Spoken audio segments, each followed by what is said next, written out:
बादशाह अकबर अपने शासनकाल में जब अपने अधिकार क्षेत्र को बढ़ा रहे थे तो जौनपुर का ये वाला हिस्सा भी उन्हीं के अधीन में था। लेकिन उनके सामने समस्या आई कि नदी को पार करने के लिए क्या उपाय अपनाया जाए। तो उन्होंने आज से 450 साल पहले बनवा डाला यहाँ पर एक पुल, जिसे आज के वक्त में कहते हैं शाही पुल। और दोस्तों ये वाला जो पुल है वो 450 वर्ष बीतने के बाद भी ज्यों का त्यों खड़ा हुआ है। नमस्कार दोस्तों, मैं हूं विक्रम और आज मैं आपको लेकर आ गया हूं उत्तर प्रदेश जौनपुर के इस शाही पुल के उस इतिहास के साथ रूबरू करवाने के लिए जिसने ना जाने कितने सारे शासकों को अपने ऊपर से गुजारा है। और दोस्तों सामने की तरफ आप जो ये शाही पुल देख रहे हैं ये कुछ अभी 50 साल पुराना नहीं है।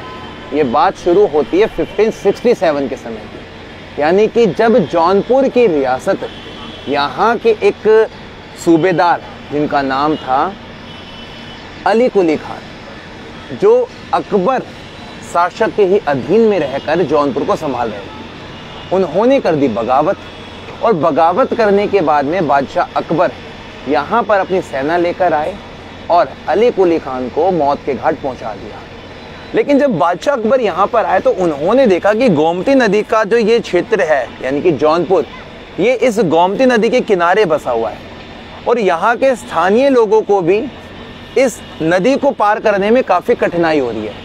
तो उन्होंने एक निर्णय लिया, क्यों ना एक नया सूबेदार यहाँ बनाया जाए। और उस सूबेदार ने जो काम किया वो आज हमारे सामने देखने को मिल रहा है। बादशाह अकबर ने उसी समय जौनपुर के एक नए सूबेदार, एक नए सुल्तान, एक नए राजा शासक को यहाँ की जागीर सौंप दी, जिनका नाम था मुनीम खाने खाना।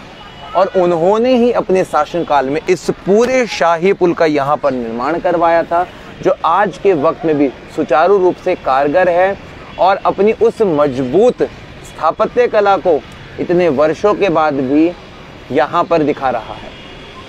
आप ये समझ सकते हैं कि एक तो बादशाह का आदेश, ऊपर से यहाँ के नवाब ने एक काबिले तारीफ काम करवाया था, जिसे आज हम यहाँ पर देख रहे हैं। सामने की तरफ इस पुल की यदि हम थोड़ी बात कर लेते हैं तो यहाँ पर आप इनका जो बेस है उसको देख सकते हैं और अपने दिमाग में वो कंडीशन, इमेजिनेशन क्रिएट कर सकते हैं कि आज से 450 वर्ष पहले जब ये पुल बनाना शुरू किया गया होगा तो उन कारीगरों के सामने कितनी समस्या आई होगी इस गोमती नदी के बहाव को किसी और दिशा से कर यहाँ पर पुल की नींव रखना।